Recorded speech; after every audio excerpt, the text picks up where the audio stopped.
Hello, friends. Welcome to my YouTube channel, Dr. J Official. I'm Dr. Jamali, a psychiatrist working in the UK. And today we are going to talk about literature review.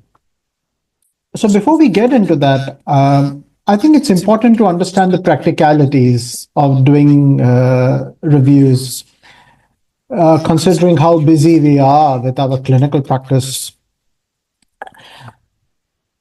We have to bear in mind that when we are doing literature review, it's a process where we do the literature search and then critical appraisal and then writing up a 4,000 to 5,000 word manuscript, and then eventually you submit for publication.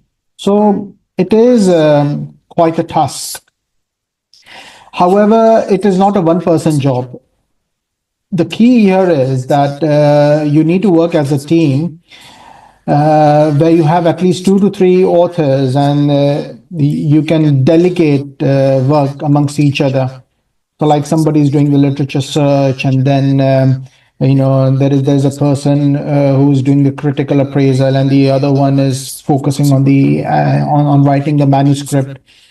And then it is peer reviewed, so it's not that only one person is totally like have to focus on the literature search, but I think it's also important that the co-authors also look into the search, and so is with the other authors. Like, so say if somebody is doing the critical appraisal, it's important that somebody else also looks into it, even if it's brief, but at least there is some peer support there. So it's a team effort. Now, I'll share my screen. Let's talk about the steps. And then, once we have discussed this, then I'll share my experience of writing literature reviews. So, the first step here is you need to know what exactly you're searching and what exactly you're trying to establish. And this, we have questions every day in our clinical practice, whether it's a particular case, or whether it is about treatment, or whether it is about diagnosis. There will be questions, there will be very complex cases where you are unsure whether it is just one diagnosis or multiple diagnoses. And that is understandable. Sometimes you may want to look into, literature and see what is the best evidence base regarding this particular case or regarding this particular scenario. And that is where you need to have a specific question in mind. And that is the key. Once you have a question in mind, you then start your literature search. And I think that it is very important that you also have to be very specific with your search. What kind of articles you will include, what you will exclude,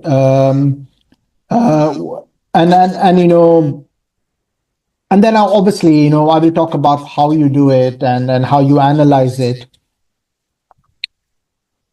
And then once you have selected these articles, then you start analyzing it. And then once you have analyzed it, and then obviously you conclude that, whether the literature search you've done was able to answer your question in the first instance.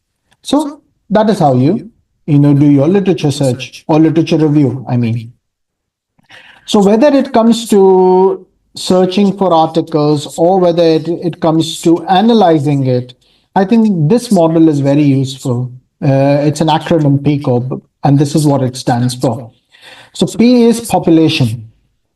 So whether it is literature search or whether it is critical appraisal, it is very important to know that what exactly you're targeting here. This may include whether it is again, it depends on, say, if it is about medication, for example, and if it is related to a particular medical condition, then that would be your inclusion criteria, that you would want to look at past studies about um about the use of this particular medicine in this particular condition. So you start collecting that data and try to find studies done around this particular condition and for this particular treatment. Intervention, and that is very important as well. When you think of the population, it is also important to think of the sample size. Uh, and that is very important. Larger the sample size, more sensitive and more reliable the study is.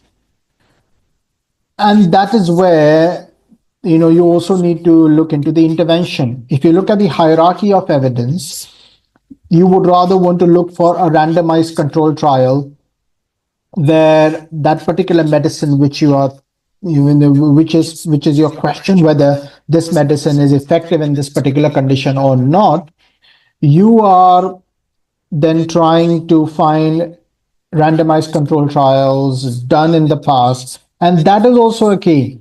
How far back you want to go, whether it is randomized control trials done in the last 5 years or 10 years or 15 years. It depends on, again, it also depends on the medicine. We know that there are some licensed and off licensed use of medicine. So if you're thinking of an off license use of medicine, then maybe you may not find that many studies, and you may want to go far further back, like maybe 15 years, 20 years of randomized control trials done. But say if it is a widely used medicine, and you would still need more evidence, then maybe you can look into the randomized control trials done over the last 5 years. But again, in the intervention, it is important to know that what kind of randomized control trials. Because if you think of random RCT, that is, was it a placebo controlled trial? Was it a single blind or double blind control trial? And that is something you need to factor in. And that is where the comparison is, that if you're testing a particular medicine, what was it compared with? So again, going back to the off license use, for example. So if you're thinking of an off license medicine, you also then is it that you're comparing with a placebo, with a control group, or is it that you're comparing with the existing licensed medicine for that particular condition? And that's how you compare one commonly used medicine for this condition compared to the one which you are thinking and which is your question. So that is how you need to analyze. And this would be useful for your literature search and also for your critical appraisal, for analyzing that you've collected these articles, and now in these articles, what was it compared with? Okay, so one group was with this particular condition and this medicine was tried, and the other was a control group who were given placebo. Or it was one, as I said, that one with the medicine which you are trying to find an answer to, and one which is already a recommended medicine of choice. You also look into the sample size, as I mentioned previously. You also look at any potential bias, and then that is something which is very important to factor in. When you were looking into these articles, did the author mention about any potential bias, whether it is due to selection bias with regards to recruiting participants, or whether it was when you do meta-analysis, whether they've only included articles of a larger sample size. Sometimes we've also noticed that if you include articles of a smaller sample size, but it is very significant. Why it is significant? Because maybe that medical condition is very rare, and so because it is rare, you may not find studies of larger sample size. So you may want to include that, and that is where you also need to look into whether they have factored that in. So just to give you a brief overview, if you're looking for if you're thinking of a randomized control trial, you look into a forest plot, which is which is a meta-analysis, and then you look into various studies and which ones were statistically significant and and then that's how you interpret based on the p-value, confidence intervals, and other parameters like odds ratio, relative risk, and all. But some of the studies where, or rather, most of the studies where they've done systematic reviews, or in the past, and if you're also planning to include systematic reviews in your literature search and review. So in some of the systematic reviews, not only they include forest plot, which is the meta-analysis, they also include funnel plot. And in that funnel plot, I think it's the inverted funnel plot. I think, yeah, that's what it is called. So now, in the inverted funnel plot, they explore studies which were not included, and those studies may be because of the small sample size or whatever reasons, and that would be the outlier. Maybe in my future videos, I will do a separate video on critical appraisal and how to interpret data and all these plots. So that is something to watch out for. So that is how you compare data and see whether they factored all this in. And then finally, you've done all the analysis, and now it is about the final outcome. Were you able to answer your question whether this medicine can potentially be prescribed for this medical condition or not? So that would be a final outcome. In this final outcome, this is when you've done all the analysis. Now you're capturing everything in that 4,000 to 5,000 word manuscript. And that's where you put everything on paper. And that is where it tests your academic writing skills. So this is how, this is what the fundamentals of literature review are. Now what I'm going to do is I'm going to share a couple of articles of mine which will give you an idea or some examples of literature reviews. Now, this one was published in 2021, Galantamine as a treatment option for nicotine addiction. Now, I'm a geriatric psychiatrist, and I work in memory assessment clinics. I do a lot of memory assessments. And galantamine is one of the anti-dementia medications used. However, when I was looking into the pharmacological properties of galantamine, it is not only an acetylcholinesterase inhibitor, which is why it is used as an anti-dementia medication, but it is also a nicotine receptor agonist. And before I became a geriatric psychiatrist, I was a GP, and I used to do smoking cessation clinics. And the only licensed medicine for smoking cessation is varenicline, which is also a nicotine receptor agonist. So if both these medications share same pharmacological properties, so why is it that varenicline is licensed and not galantamine? And that is what led to this literature review. And I did the literature search, and then I identified that both are, with regards to the pharmacological properties, both have same mechanism of action. And there were some studies done on it in the past. I will share the link of this article. You can have a look. So it was about doing the literature search and then compiling all the evidence and then interpreting the data and then summarizing it in the way of literature review. Now, the reason why I'm scrolling this up and down is just for you to see. If you look at this literature review, it shows an introduction, the main text, and conclusion. That's it. So this is a descriptive literature review. Literature review doesn't mean that you have to do meta-analysis for every literature review for that matter. No.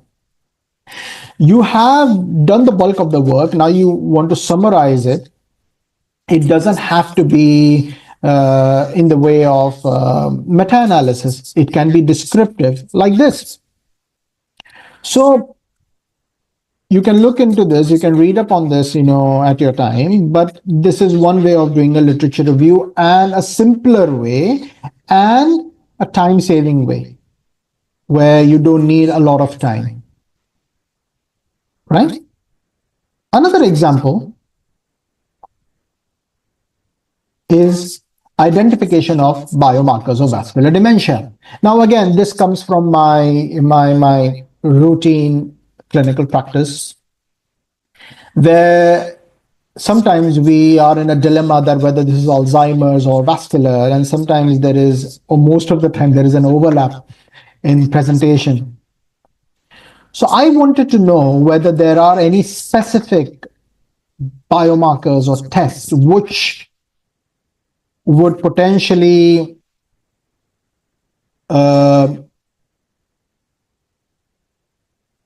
make me, or which would potentially lead towards the diagnosis of vascular dementia. And that is something which I was curious to know, and then I started searching upon this. Now, over here, you can see I've included how I did my literature search, right? The previous one was very straightforward, descriptive with introduction, main text, and conclusion. Here, I started with the introduction, of course, but then I also included, as you can see, this is the introduction. Then I also included method, that how I did my literature search, what databases I used for my literature search, and then I summarized it on, as you can see in this flow chart. How many articles, abstracts I read, how many I excluded, and all that. So when you're doing literature search, it is also, as I said, when you're thinking of the P, the population, you have to be very clear what kind of articles you're including and what you're excluding. So I started with 643 abstracts, and I ended up with only 7 full text articles. So this is how a literature review is done. Literature search is done. And then obviously I explained about my results, and then it was discussion. So discussion means, like, whatever results you found, you talk about it in detail, and then you summarize it.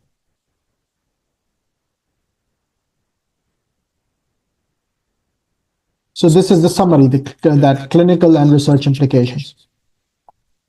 So based on my literature search and review, I found that again, it's wrong to say I here, it's we. And then again, that is where the collective approach is.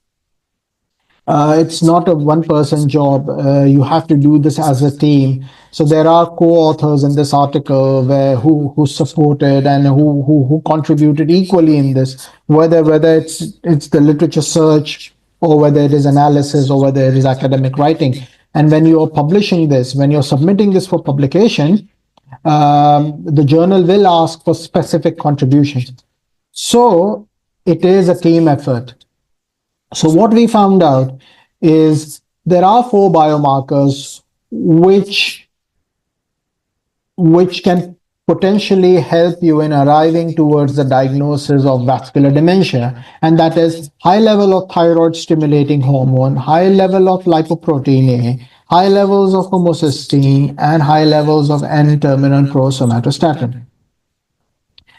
So you can I'll share the link of this as well, and then you can read up on it, which will give you an idea of some of the examples of literature reviews. So this was kind of a brief overview on literature search and literature review. I hope this was helpful. Please share your comments, your feedback on this, and if you've got any questions, please feel free to put this in the comment section. I would be happy to answer those. Thank you very much for your support. My next video would be on qualitative study, so watch out for that. Thank you very much, and I'll see you soon. Take care. Bye-bye.